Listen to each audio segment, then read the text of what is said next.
Começa agora o programa Bem Viver, uma prosa sobre saúde, bem-estar, comida e agroecologia.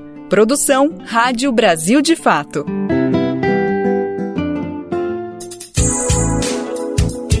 E hoje é terça-feira, dia 20 de agosto de 2024. Estamos chegando junto com mais uma edição inédita e fresquinha do Bem Viver, uma produção do Brasil de Fato. Você sabe muito bem, por aqui na próxima 1 hora, o nosso foco é debater as questões fundamentais para pensar uma sociedade mais justa e igualitária para todo mundo, rumo ao bem viver.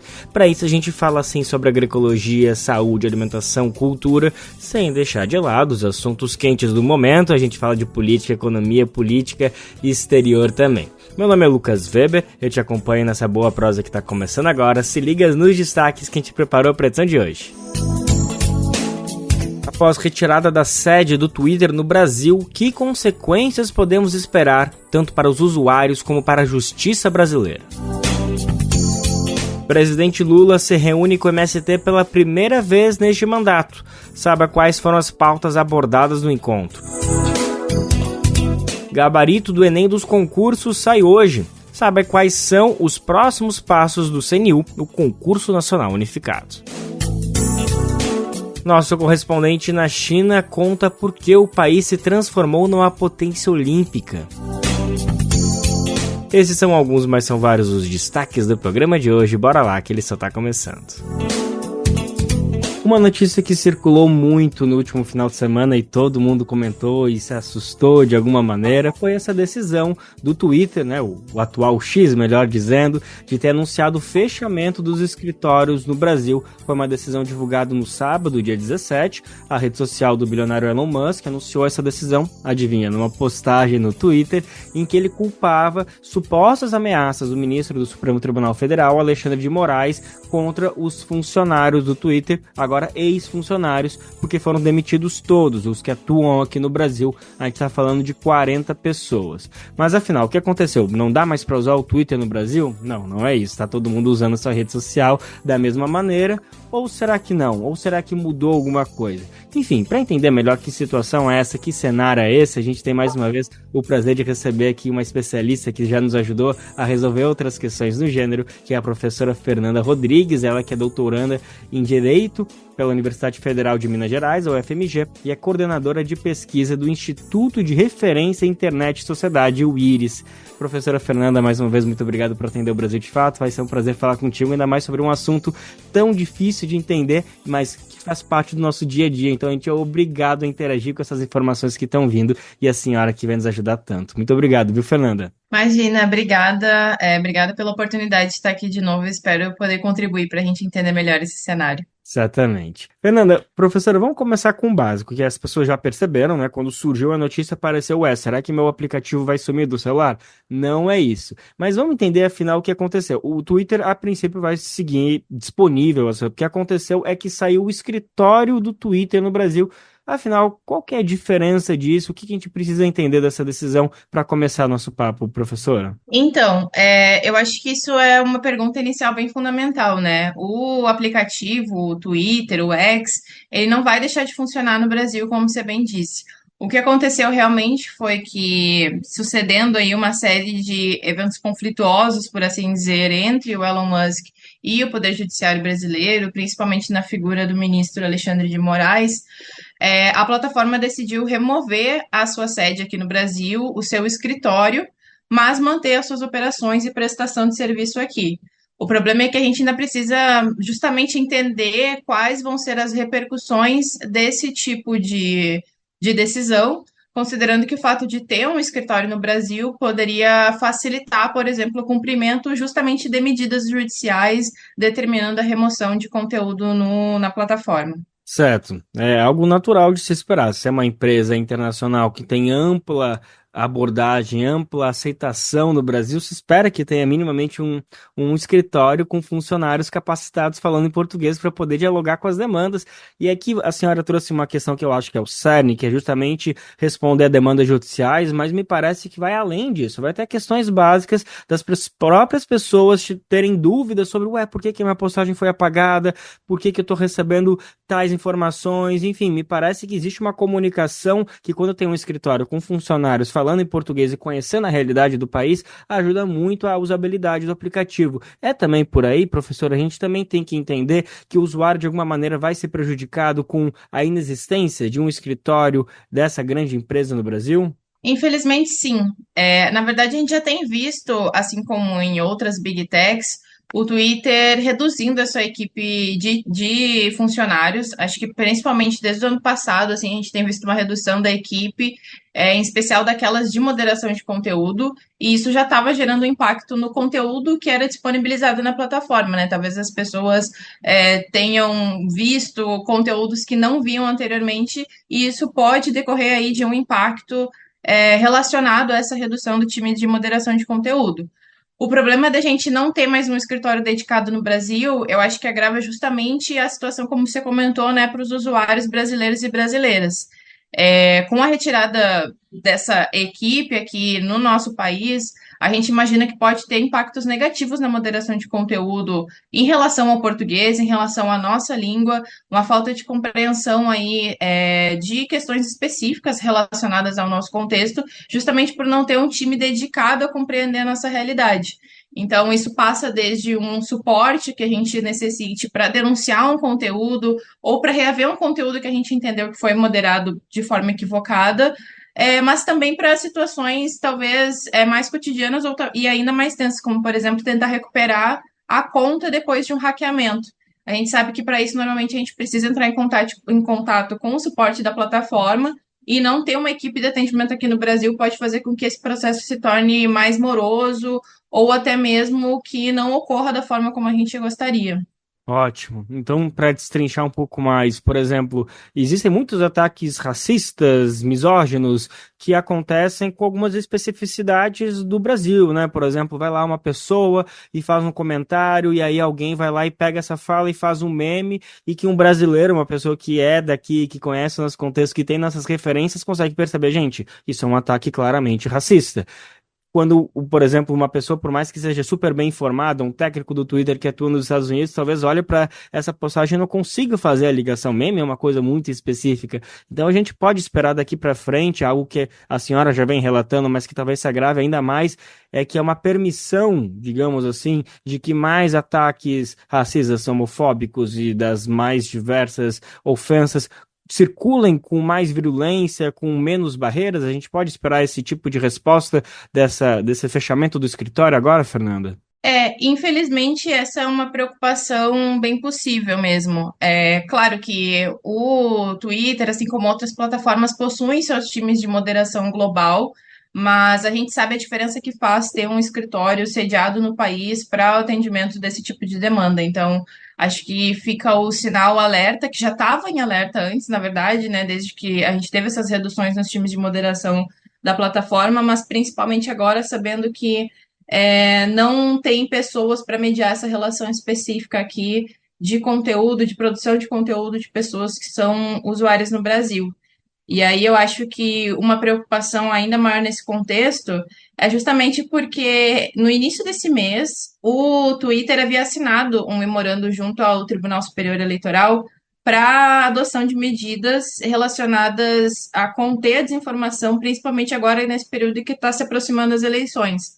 Então, dentre essas medidas, envolvia, por exemplo, agir diligentemente nas análises das denúncias feitas pelo TSE sobre possíveis violações às regras e políticas da plataforma, receber e processar denúncias de forma mais rápida, colaborar com o programa de enfrentamento do TSE para combater a disseminação de desinformação, discurso de ódio, como você mencionou, né, discursos discriminatórios, antidemocráticos, mas a gente não sabe agora como que vai se dar e se dará o cumprimento dessas medidas, considerando o fechamento do escritório no Brasil.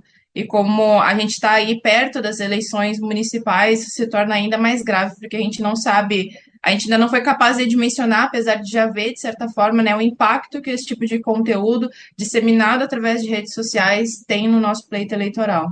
Sem dúvida, gera toda uma angústia, uma dúvida, a gente não sabe o que pode vir pela frente. De certa forma, todo um trabalho sendo jogado fora, né? Jogando a água abaixo, né? Depois de toda essa assinatura de um comprometimento, de uma expectativa que a gente estava avançando nessa regulação, de repente vem essa decisão e a gente fica se questionando o que vai acontecer. Professora, te parece que talvez a gente esteja caminhando na direção de uma saída, de uma ruptura completa do Twitter no Brasil, de maneira que os usuários brasileiros não vão poder mais usar essa rede social, ou não é mais ou menos, não é muito por aí que você vem vislumbrando?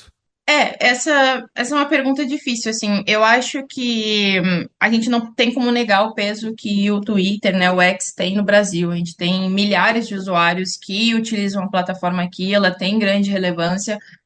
Muitas movimentações políticas e manifestações políticas, inclusive, a gente vê através da plataforma. Então, mecanismos como os chamados tuitaços são utilizados tanto pela esquerda pela direita para mobilizar determinadas pautas e para mostrar a relevância, mostrar que o público está cuidando disso.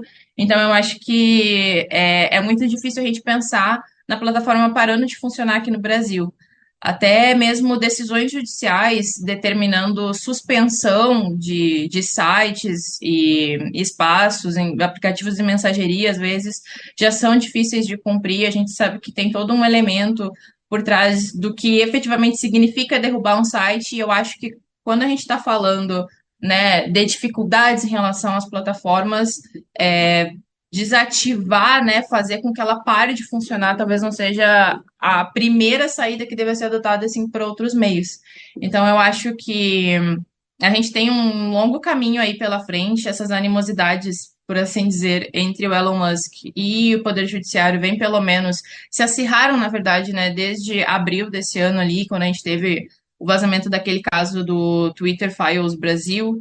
Então, a gente vê que já está tendo uma disputa, de certa forma, de narrativa em torno de censura, liberdade de expressão, personalizada, no caso do Elon Musk e do Alexandre de Moraes, mas as cenas dos próximos capítulos, infelizmente, a gente ainda tem que aguardar, mas a gente só vê a situação se agravando, infelizmente, né?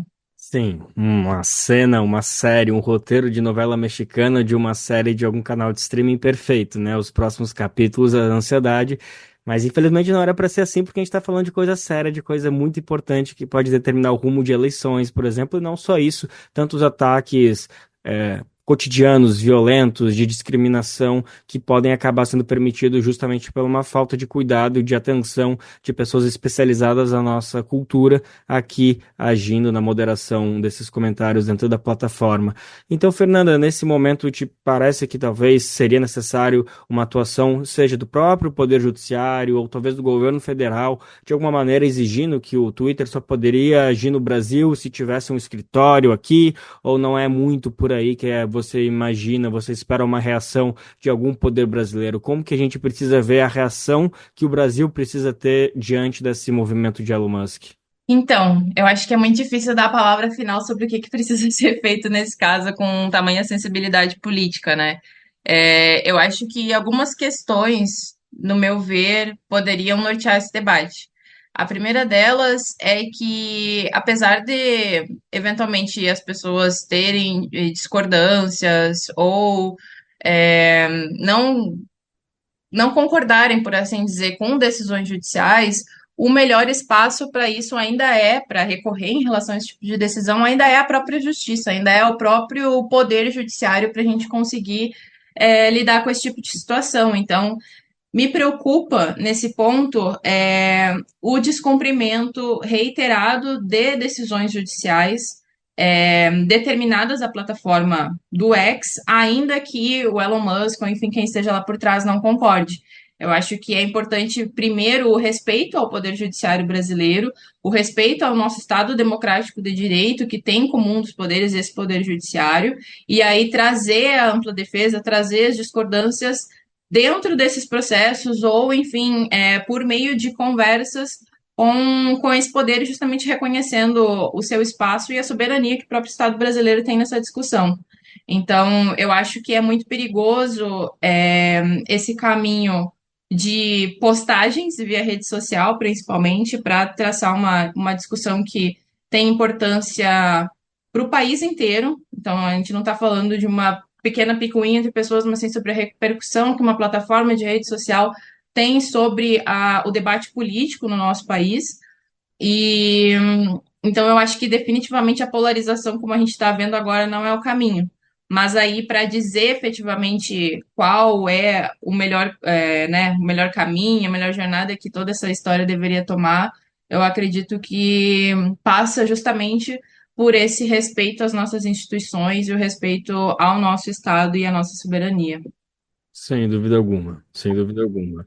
Professora, e essa situação toda poderia talvez ter sido evitada se o Brasil já tivesse consolidado leis, uma legislação mais avançada sobre regulação de Big Techs, por exemplo, sobre que direitos e deveres essas grandes empresas têm no Brasil? O fato da gente ainda não ter consolidado isso é o que permite ter essas ações aí um pouco semi-autoritárias aí de uma pessoa decidir fechar os escritórios e deixar à mercê a população sobre alguns controles de mídia, por exemplo? Sim, com certeza. Eu acho que se nós tivéssemos já uma regulação para plataformas digitais aprovada no Brasil, nós teríamos medidas já previstas em lei para conseguir resolver esse tipo de problema. Então, por exemplo, a determinação de que redes sociais com determinada quantidade de usuários no Brasil tenham representante aqui no país. Isso é uma medida que, por exemplo, pode ser prevista por meio de uma regulação de rede social e que poderia auxiliar nesse caso. Questões relacionadas à moderação de conteúdo, a necessidade de que times de moderação de plataformas tenham conhecimento sobre especificidades e contextos locais para atuar, tudo isso uma regulação poderia nos auxiliar. O problema é que a gente viu, né, recentemente, por assim dizer, um quase enterro do nosso PL 2630, o projeto de lei 2630, que já vem aí de anos de discussões envolvendo a sociedade civil, envolvendo as empresas, envolvendo o governo, para tentar achar uma melhor saída, mas a gente viu, de certa forma, esse projeto ser engavetado agora e estamos aguardando ainda uma nova proposta que não saberemos nem quando sairá, nem o que vai ter efetivamente nela, e se vai conseguir aproveitar todos esses anos de discussão que a gente teve aí no debate político em torno do 2630.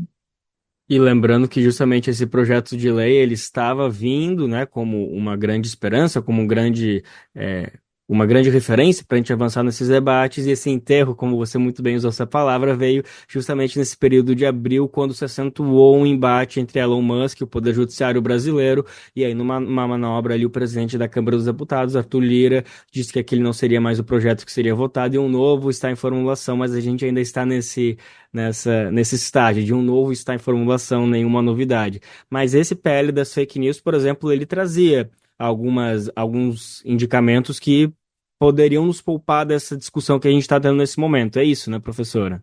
Isso. O 2630 já trabalhava bem essa questão de moderação de conteúdo, trabalhava a questão sobre representação no Brasil e trabalhava outras questões. Não é possível dizer que ele era um PL perfeito, acho que é muito utópico até a gente pensar num projeto de lei que vai ser perfeito para todas as partes, mas ele reunia bons avanços assim que foram pautados junto a organizações da sociedade civil que defendem direitos digitais. Então, apesar de não ser exatamente a regulação que nós, né, pelo menos nós, enquanto íris, entendemos que seria perfeita, ela seria já ideal para a gente lidar com esse tipo de situação e com outras, né, considerando o impacto hoje que plataformas digitais têm na sociedade como um todo e diversos aspectos da vida. Perfeito. E, professor, agora só para fechar um pouquinho, para a gente entender melhor sobre com quem a gente está lidando, afinal, todas essas ações que poderiam estar melhor compreendidas se a gente tivesse um PL das fake news em vigor ou algo semelhante, elas iriam legislar muito sobre as ações de Elon Musk, mas também, naturalmente, das outras redes sociais aí, também dessas outras grandes big techs, entre Facebook, Meta, no caso, né? Mas a postura de Elon Musk acaba se destoando dessas outras grandes big techs. Realmente o PL da fake news teria uma exigência maior sobre ele, ou a gente precisa ter um olhar mais amplo sobre a atuação de todas essas big techs? Como a gente precisa colocar o Elon Musk, o Twitter, o X, no meio de todos esses players, né? Como a gente costuma citar dentro dessa linguagem específica. Eu acho que o foco não precisa ser exatamente uma plataforma ou outra, né? E até uma questão relacionada ao 2630 é justamente que ele abordava para diferentes plataformas digitais, e se não me engano, ele era especificamente voltado para plataformas que tinham 10 milhões de usuários no Brasil, ou seja, grandes plataformas, justamente também para não afetar o desenvolvimento de plataformas menores, considerando a quantidade de obrigações e medidas de transparência que o texto trazia.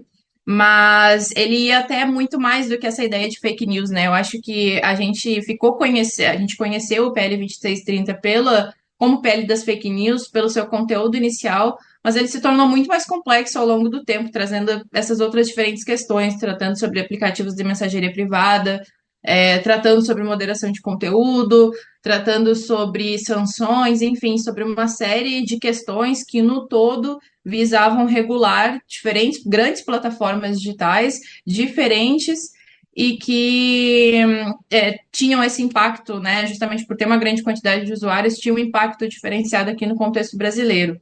E aí, contendo essa regulação geral para plataformas digitais, a gente não ia precisar focar especificamente em uma ou outra. E eu acho que o risco do que a gente está enfrentando hoje, por exemplo, com a plataforma do Twitter, é justamente gerar um mau precedente de descumprimento de decisões judiciais que estão tendo que operar nesse vácuo legislativo enquanto a gente não tem uma regulação para plataformas de rede social.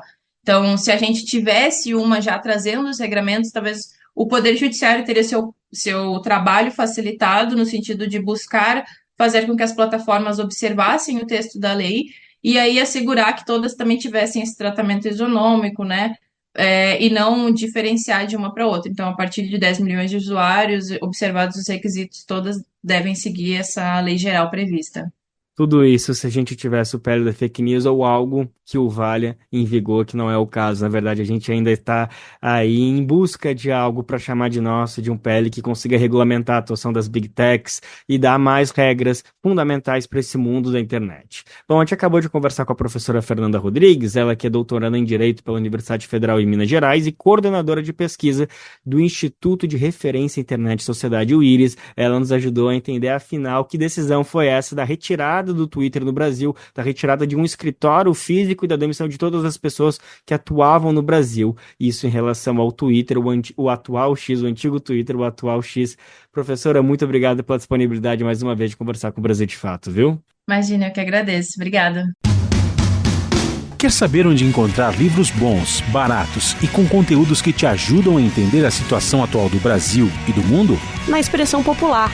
Lá você encontra obras sobre marxismo, agroecologia, educação popular, literatura e muito mais. Com os livros da Expressão Popular, você se fortalece para a batalha das ideias e para a construção de um mundo melhor. Para saber mais sobre o acervo dessa editora popular, acesse o site expressãopopular.com.br ou faça uma visita à livraria na Rua Abolição 201, próximo ao metrô Anhangabaú, em São Paulo. Editora Expressão Popular.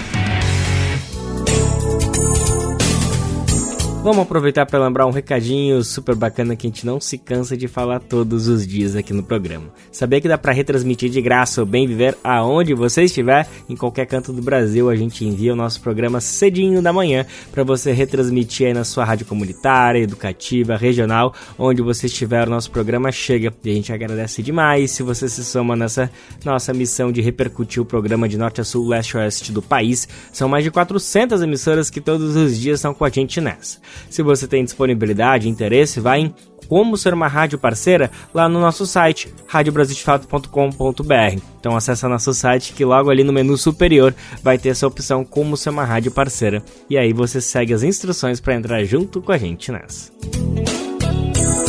Em 2024, o Movimento dos Trabalhadores Rurais Sem Terra completa 40 anos de existência. A gente falou muito sobre esse tema ao longo do ano e, é claro, ainda é tempo de celebrar, relembrar essa história e também prever os próximos passos dessa grande repercussão que é o MST.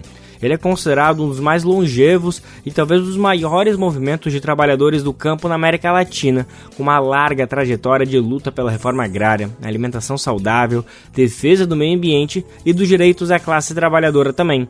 Mas apesar dessa envergadura, as lideranças do movimento só foram recebidas 7 vezes na história pelo presidente da República. Pois é, né, gente? É menos de uma vez por década.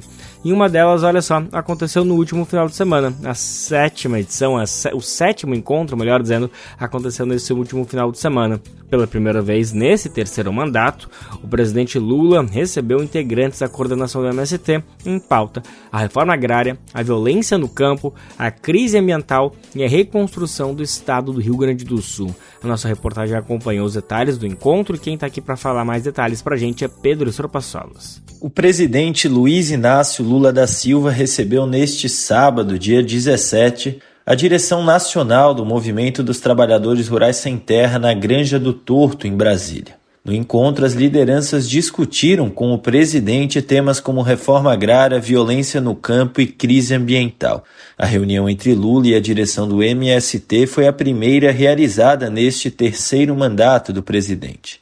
Foi a 7ª vez que um presidente recebeu o movimento em seus 40 anos. Há cerca de um mês, Lula já havia participado de outro encontro com movimentos populares em São Paulo. Na ocasião, 60 organizações ligadas às frentes Brasil Popular e Povo Sem Medo, entre elas o MST, a CUT, Central Única dos Trabalhadores, e o MTST, Movimento dos Trabalhadores Sem Teto, participaram do evento, ocorrido no espaço do Armazém do Campo. Já no encontro deste sábado, Lula ganhou dos militantes do MST produtos da reforma agrária. Também plantou na Granja do Torto, junto com os integrantes do MST, mudas de árvores levadas de assentamentos do movimento localizado em todos os biomas do Brasil. O plantio buscou simbolizar a preocupação do MST com a crise ambiental. Em 2020, o movimento lançou um plano para plantar 100 milhões de árvores até 2030. No encontro, a direção do MST também falou a Lula sobre sua preocupação com a fome, a desigualdade social, a concentração fundiária e a violência no campo no país. Segundo ele, 65 mil famílias vivem hoje acampadas em todo o país à espera de terra e outras 500 mil já assentadas enfrentam dificuldades para produzir alimentos. O MST apresentou a Lula um plano agrário que visa a massificação da agroecologia nos assentamentos, acesso a crédito para a produção de alimentos saudáveis, combate à violência no campo e recuperação ambiental. Também pediu o fortalecimento do INCRA, o Instituto Nacional de Colonização e Reforma Agrária, e da CONAB, Companhia de Abastecimento do Brasil, órgãos ligados à reforma agrária. A direção nacional do MST também demonstrou sua preocupação com a reconstrução do Rio Grande do Sul após as enchentes. 9 assentamentos integrantes da maior experiência de produção de arroz agroecológico da América Latina foram atingidos. Ao todo, mais de 2.000 hectares de arroz foram perdidos.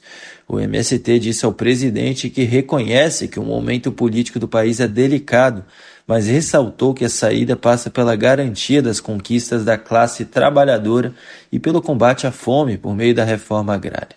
O presidente, por sua vez, mostrou-se satisfeito com a visita. Destacou a importância do diálogo com organizações populares como um caminho para a reconstrução do país. Também demonstrou preocupação com as questões apresentadas pelo movimento e sinalizou comprometimento em resolvê-las. Em abril deste ano, o governo federal lançou o programa Terra da Gente, que tem o objetivo de sistematizar as áreas disponíveis no país para serem incluídas no Programa Nacional de Reforma Agrária.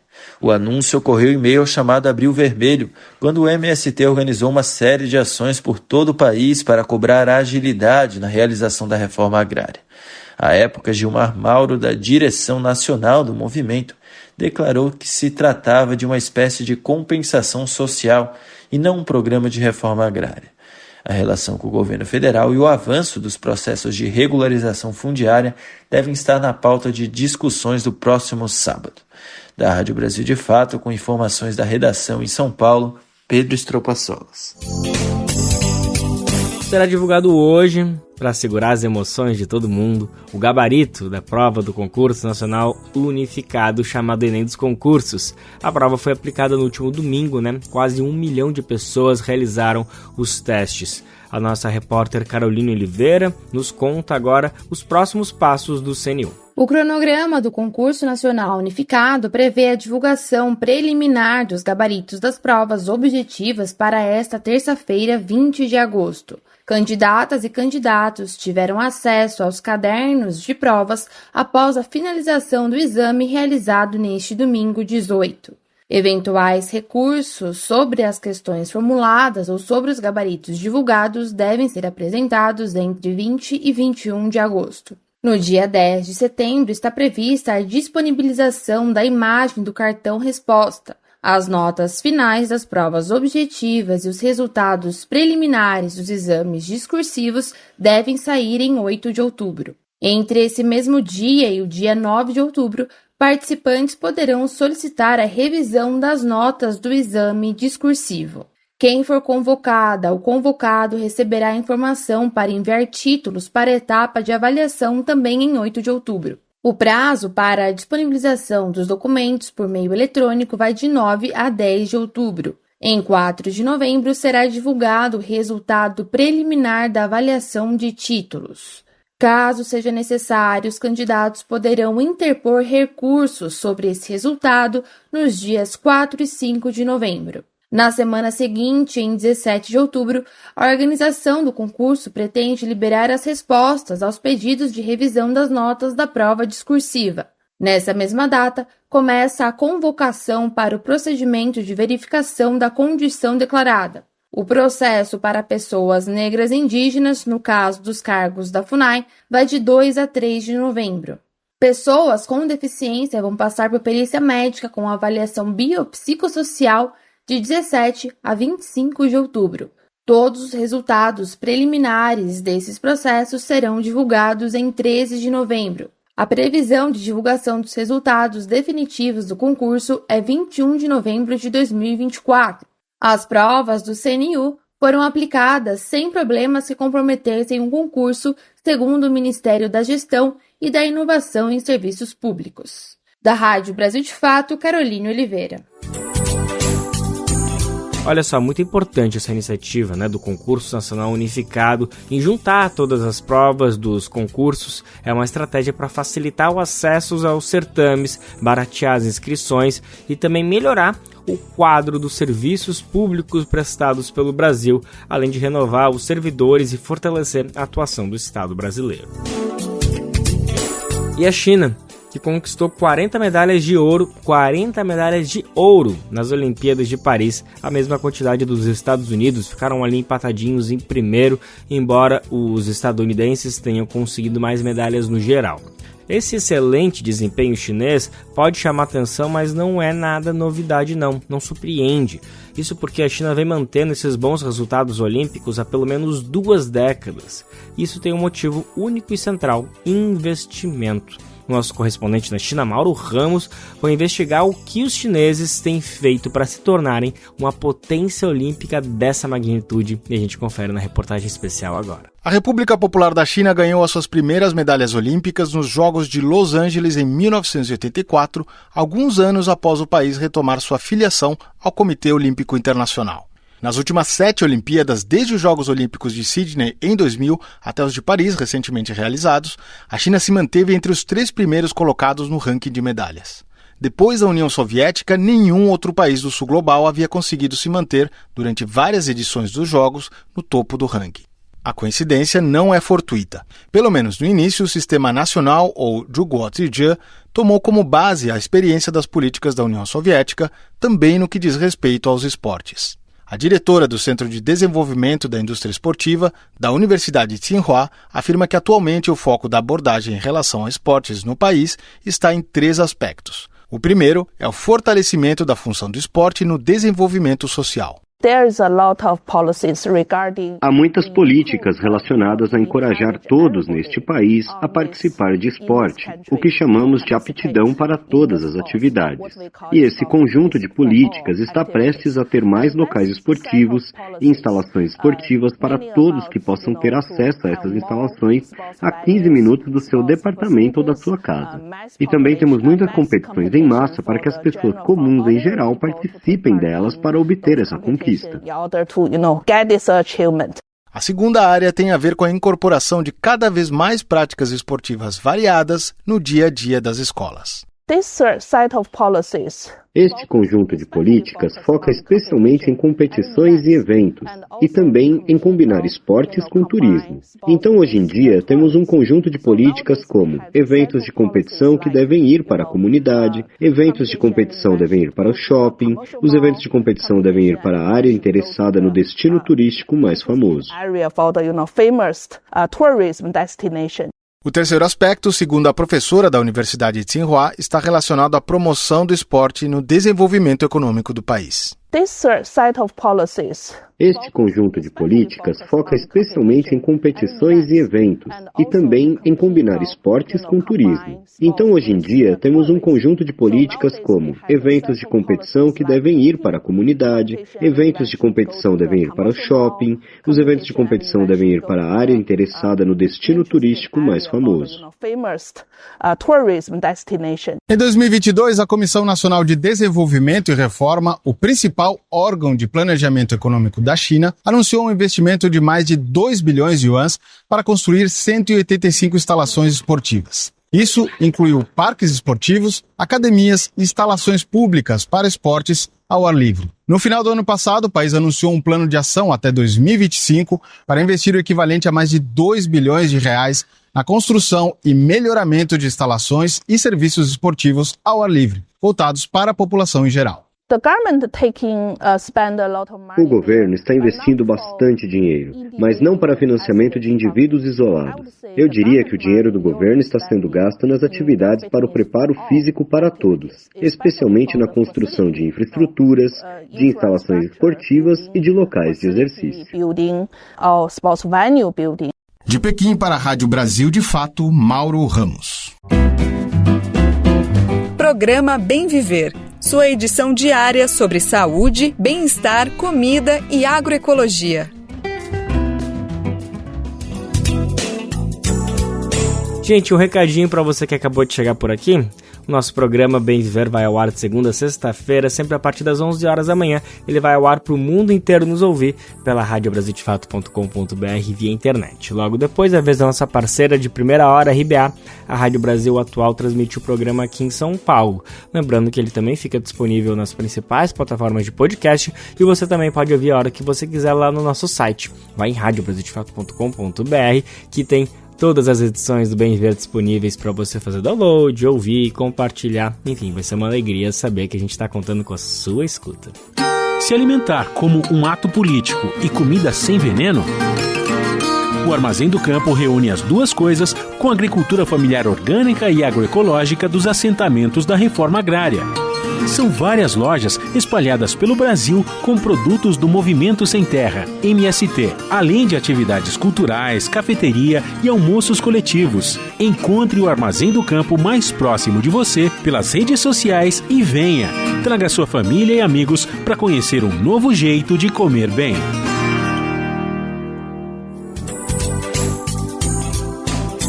Agora vamos voltar para o Brasil falar sobre saúde. Para quem usa planos de saúde, a situação não anda nada fácil. Enquanto o setor vive uma crescente na concentração de mercado, com altos lucros, os pacientes estão tendo dificuldades para conseguir atendimento na rede credenciada e bancando custos altíssimos com exames, procedimentos e consultas. A nossa reportagem teve acesso a uma pesquisa que mostra a existência no Brasil de um verdadeiro oligopólio da saúde, com lucros exorbitantes e péssima prestação de serviço. Vamos conferir agora a reportagem investigativa do Brasil de Fato. Não bastasse o desgaste causado pela rotina de cirurgias e acompanhamento médico, a terapeuta Andréia Ferreira trava uma batalha para conseguir o reembolso de um exame pelo qual pagou R$ 1.322,51. A Sul América reembolsou apenas R$ 591,65.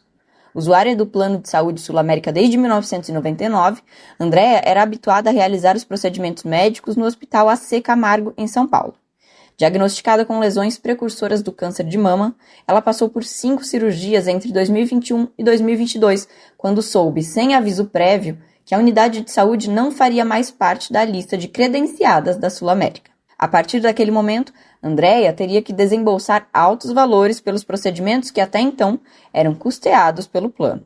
A terapeuta faz parte de um grupo de 55 pessoas que se uniram via internet para procurar suporte jurídico e emocional diante dos casos de descredenciamento de unidades e serviços de saúde por parte da operadora. Em 2023, Andréia registrou uma reclamação no Serviço de Ouvidoria da Agência Nacional de Saúde, a ANS, órgão responsável pela regulação dos planos de saúde.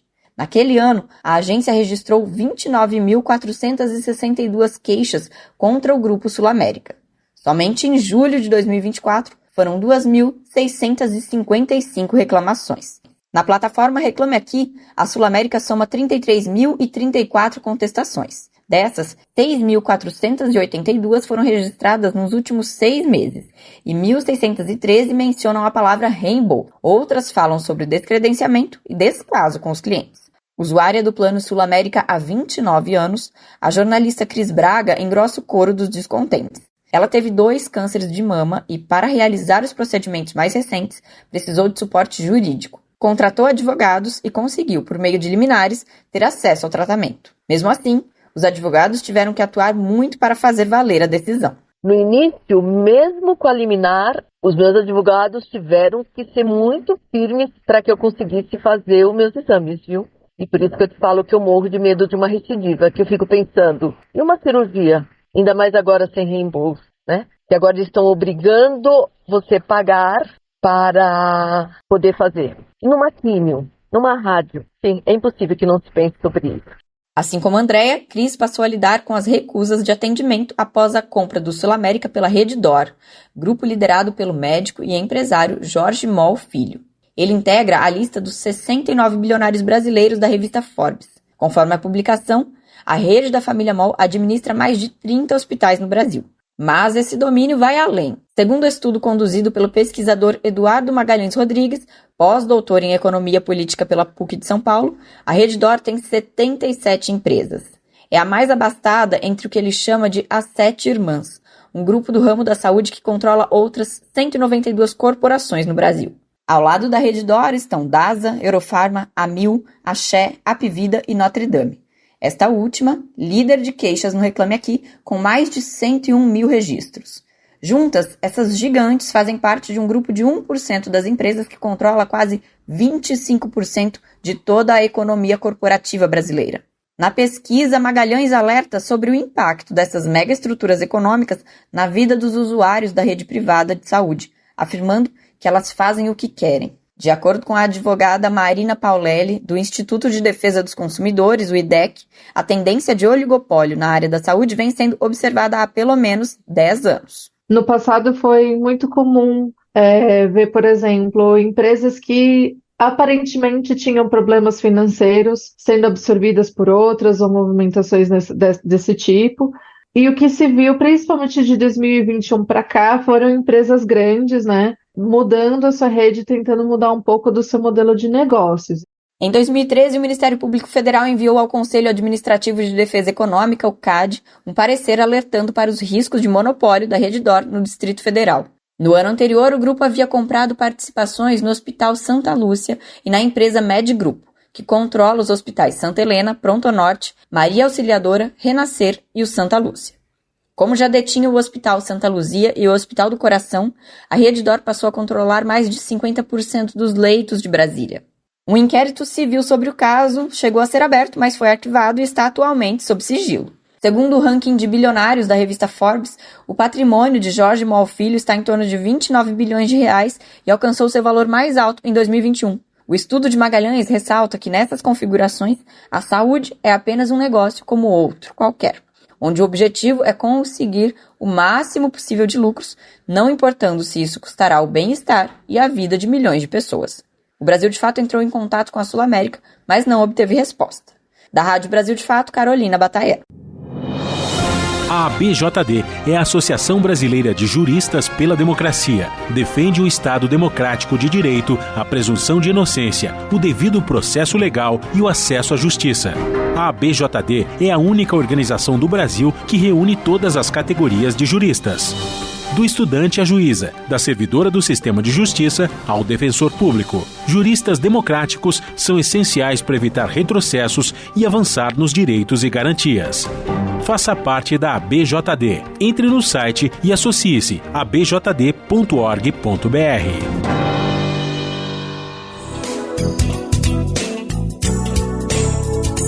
E chegou a hora do mosaico cultural, gente. A gente vai falar da língua portuguesa fascinante. Ela é cheia de curvas, surpresas, brilhos e riquezas peculiares. Ela está sempre em movimento é uma família que sempre cresce e tem suas origens diversas. E uma exposição no Museu da Língua Portuguesa em São Paulo revela justamente as origens africanas de palavras portuguesas. Uma fascinante viagem no tempo e na cultura, mostrando que o português é lindo, é maravilhoso, mas o que deixa ele com esse molho, com esse gostoso, com essa poesia que a gente tanto escuta na língua portuguesa, é o que? São essas raízes africanas. A gente vai saber mais sobre isso diretamente do Museu da Língua Portuguesa. Nosso repórter Kaique Santos fez uma visita e nos conta os detalhes.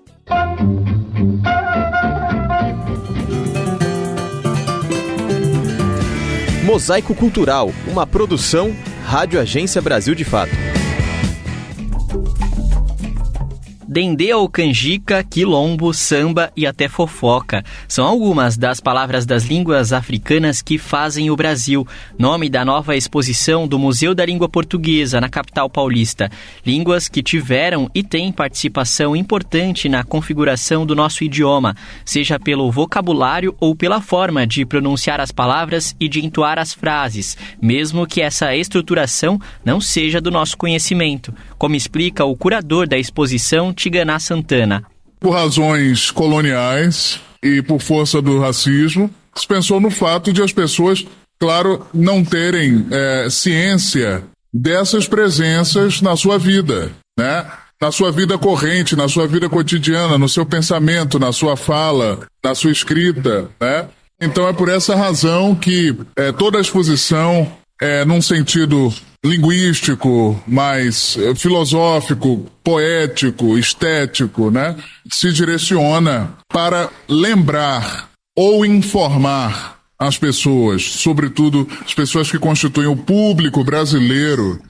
A proposta de resgatar memórias e a história da língua vem com a interatividade. Alguns elementos que ajudam a contar sobre essa influência africana de línguas como o Yorubá e as do grupo Bantu no português falado no Brasil são espelhos, conchas de búzios, miçangas, tambores, músicas e os adinkras.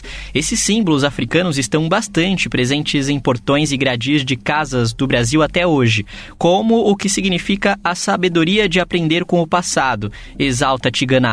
E uma exposição como essa não poderia, de algum modo, não se direcionar para essa outra perspectiva de compreensão do que possa ser língua, modo de existir. Os búzios compreendem também uma dimensão textual importante que se faz presente no Brasil via corpos negro-africanos que aqui se estabeleceram. As miçangas também são texto. E muitas outras imagens que se fazem presentes aqui na exposição, por exemplo, os gradis, que estão em muitas casas no Brasil, muitos desses gradis se relacionam com um sistema complexo de linguagem dos Ashanti, né? Os adinkras. Não à toa, a gente pode identificar, por exemplo, constantemente a presença da palavra, expressão, manifestação filosófica, ideograma, sankofa. E com a mostra que vai além da linguagem falada ou visual, a experiência fica ainda melhor. A acessibilidade com braille e língua brasileira de sinais foi também um detalhe que chamou a atenção da Amanda Tojal, que ama o museu e trabalha com inclusão. Eu vim pela segunda vez à exposição das línguas africanas, primeiramente para aproveitar essa exposição maravilhosa que nos apropria, que nos faz apropriar da nossa língua. É uma língua que a gente fala e muitas vezes não tem a sensação de que vem de tantos outros falares, né? Que vem de tantas palavras africanas que estão no nosso dia a dia, que a gente não tem ainda consciência que está falando. Então, nos ensina demais, é uma informação muito importante. A segunda questão é que eu trabalho com acessibilidade cultural e essa exposição traz acessibilidade. Então, eu estava com meu colega aqui que era surdo, amanhã eu vou trazer um amigo cego. Então, é uma exposição que também traz os outros públicos que precisam de uma comunicação mais especializada, então eles encontram aqui. Reaberto há quase 3 anos após o incêndio de 2015, o Museu da Língua Portuguesa também conta com sua exposição principal, agora renovada, no 2º andar. Instalações interativas e lúdicas, como o Beco das Palavras e a Praça da Língua, são algumas das experiências mais queridas de quem visita o museu. E no Beco, o prêmio para quem juntar a palavra é conhecer justamente a origem dela. Fica fácil e mais interessante aprender, principalmente para as crianças. Em média, 23 mil pessoas visitaram o museu a cada mês só neste ano. Roberta Saraiva, diretora técnica do museu, fala da diversidade e importância do local para preservar e ensinar um pouco sobre a nossa língua. O Museu da Língua Portuguesa entende a língua como parte da nossa cultura. Então, a gente tem uma grande linha do tempo que conta um pouco essa história, mas tem diversas experiências. Então, o nosso desafio é sempre como contar isso de forma bastante lúdica. Por isso, a gente é um museu para diversas idades e diversos públicos. A nossa exposição de longa duração é a mesma, mas é muito diferente, porque ela também agora incorpora, por exemplo, todos os países de língua portuguesa no mundo. Então, quem vem aqui pode compreender um pouquinho como essa língua é falada no Timor, como ela é falada em Angola, em Moçambique, em São Tomé e Príncipe, na Guiné-Bissau. Então, tem um pouco essa dimensão. De São Paulo, da Rádio Brasil de Fato, Kaique Santos.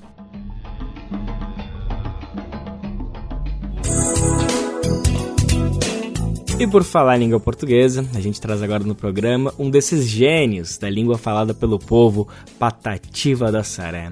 É que a Comissão de Educação e Cultura do Senado aprovou no início deste mês a inserção do nome de Patativa do Assaré no livro dos heróis e heroínas da pátria, nada mais justo, minha gente. A proposição foi da senadora Janaína Farias, do PT cearense, e agora essa medida segue para análise da Câmara dos Deputados para consagrar de fato Patativa do Assaré dentro desse livro importante de heróis e heroínas da pátria. Bom, e por conta disso, nosso colega Francisco Barbosa, do Brasil de Fato Ceará, entrevistou o neto do Patativa do Assaré, o poeta Daniel, para falar justamente desse reconhecimento. No início do papo, o poeta Daniel destacou a simplicidade do avô. O Patativa do Assaré é o maior poeta popular que já existiu nesse país. Um homem de fisionomia simples, de família simples, de origem muito simples, mas que nasceu privilegiado com um dom e soube utilizar muito bem essa poesia, esse dom em prol do seu povo. Então, além da simplicidade, da genialidade do poeta, tem a simplicidade do homem por trás daquela figura de 1,62 m de altura. Na sequência, o poeta Daniel destacou que o maior legado do seu avô foi registrar a defesa das causas populares. Grande demais. Tem uma importância muito relevante, porque o Patativa, em sua vida, ele nunca escreveu sobre o que ele não conheceu, sobre o que ele não tinha propriedade. E nas suas poesias, quando ele descreve muitos casos, como a seca, no poema A Morte de Nanã, por exemplo, vou utilizar esse como exemplo, ele retrata a seca de 32, uma das mais marcantes para nós aqui. E o legado de Patativa é isso, é o retrato de um homem comprovando que, independente de onde você esteja, você tem como ser patriota, tem como defender seu povo, sua causa, e que nós não temos que ser inimigos. Politicamente, a gente tem que ser junto e andar junto sempre, porque o povo é quem comanda esse país, né? Ele deixou bem claro muitas e muitas vezes que o poder do povo é enorme, né? O poder do povo é isso, defender, juntar várias forças pequenas, quando ele retrata o boi Zé Boi e as formigas, ele coloca um governante que está no poder, mas as formiguinhas tão pequenas vão lá e tiram aquele governante. Deixa bem claro qual era a intenção e o exemplo de vida que ele queria dar sobre o nosso poder quando se trata de governo, quando se trata de, seja pequeno ou país, de um modo geral. O poeta Daniel revelou que Patativa do Assaré permanece atual e que os jovens se encantam com os versos dele até hoje. O Patativa, ele tem poemas, uma das coisas que mais admiro nele, se eu já falo nem só como neto, eu falo como admirador do Patativa, os poemas atemporais. Tem poema que a gente declama nos dias de hoje que se enquadram perfeitamente ainda com a nossa linguagem cotidiana de hoje. O jovem, quando tem um contato com a poesia do Patativa, eles acabam se encantando. A gente vê alguns poetas que já são influenciados, ainda são influenciados pelo Patativa do Assaré. Isso vai ser sempre assim. Daqui a 20 anos, 30 anos, 40 anos, a gente vai sempre ter jovens sendo influenciados pela obra do Patativa do Assaré. O forró muda, a poesia muda, a musicalidade muda, mas o sentimento não muda. E a poesia, quando ela é escrita com sentimento, ela tem esse peso. Independente do sentimento, que seja falando de amor, de saudade, ou de uma causa nordestina, como ele escreveu muitas vezes. Então, o jovem é influenciado até hoje. E a mídia social ajuda, mas é uma via de mão dupla, né? Muitas vezes, a internet nem sempre favorece o poeta. Quando a gente vê os poetas de hoje em dia, eu mesmo sou um desses, eu observei que se eu escrever um poema de 10 minutos, para eu declamá-lo, quase ninguém assiste. É aquela coisa imediatista. E o Patativa, ele percorreu em todos os campos. Ele escreveu aquele poema de 10, ele escreveu aquele de 6, de 5, aquele cordel, aquela estrofe pequena, e falou de amor como antigamente, e a gente escreve hoje falando de amor, e nem consegue chegar perto da genialidade dele. O poeta Daniel analisa que o reconhecimento de Patativa do Assaré como herói da pátria é um grande passo para a cultura popular no Brasil inteiro. Para nós, culturalmente, é um enriquecimento da cultura, é um fortalecimento da cultura, porque a poesia ela não anda na mesma velocidade que a música. Uma música, por exemplo, o artista grava, ela consegue alcançar o primeiro pico de audiência em uma semana, ela está em primeiro lugar. A poesia não, a poesia ela leva um tempo, ela até chegar nas escolas leva um tempo. Então, assim, a gente está vendo um homem que acreditou na sua vida como poeta, e era um homem que falava do Nordeste, da cultura nordestina. Ele não falava sobre coisas distantes daqui, né? Se a gente pegar a obra de Patativa do Assaré, é toda voltada para nós. Quando ele fala na letra Triste Partida, que está escrita como Adeus Meu Lugar, foi gravada como Adeus Meu Lugar, inicialmente era Adeus Ceará, que ela falava do retirante cearense. Aí Luiz Gonzaga pediu autorização para colocar Meu Lugar, para ficar a todos os retirantes nordestinos. E ele aceitou porque ainda dava certo para o retirante nordestino. Mas era tudo voltado para o nosso povo. A poesia dele, os elementos de riqueza da poesia de Patativa, não tem nada distante do nosso povo, da nossa cultura. Então, é uma obra toda criada em torno da nossa cultura, e hoje esse homem criou sendo reconhecido. Olha como é interessante a gente saber que teve uma liderança tão forte nesse nosso meio, puxando esse carro-chefe da cultura nordestina. E para encerrar esse papo gostoso com o Brasil de Fato Ceará, o poeta Daniel, neto do Patativa do Assaré, destacou o papel político do poeta, o igualando a outros ícones do Nordeste como Luiz Gonzaga, gente. É um estandarte, né? A gente pega as lacunas, ele é uma coluna do Nordeste.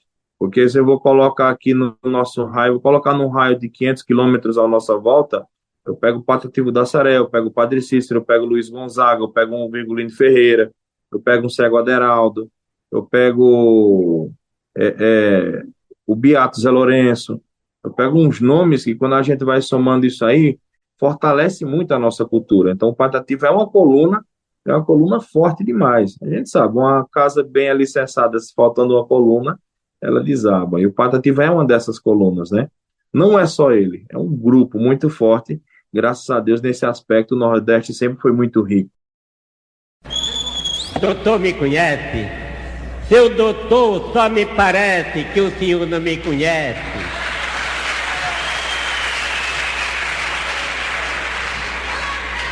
Nunca soube quem sou eu. Nunca viu minha palhoça, minha mulher, minha roça e os filhos que Deus me deu.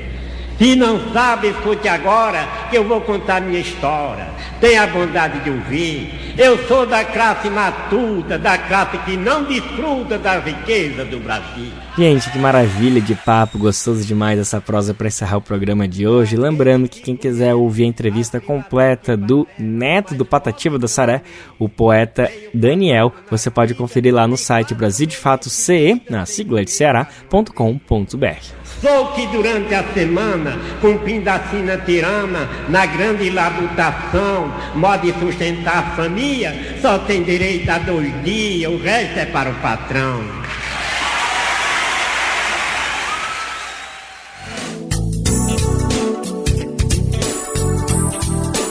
E assim a edição do Bem Viver dessa terça-feira fica por aqui. Amanhã a gente está de volta sempre a partir das 11 horas da manhã para o mundo inteiro nos ouvir pela radiobrasildefato.com.br.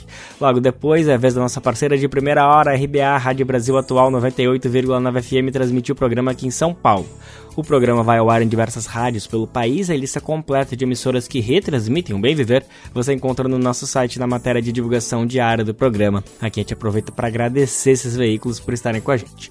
Lembrando também que o Bem Viver fica disponível como podcast no Spotify, Deezer, iTunes e Google Podcast. A apresentação deste programa foi de Lucas Weber, roteiro de Afonso Bezerra, edição e produção de Rodrigo Gomes e Camila Aguiar, trabalhos técnicos de Lua Gattinone, Edson Oliveira e André Paroche, coordenação de rádio e TV Monize Ravena, diretora de programas de áudio Camila Salmásio, direção executiva Nina Fidelis, apoio toda a equipe de jornalismo do Brasil de Fato. Até amanhã, gente. Tchau, tchau.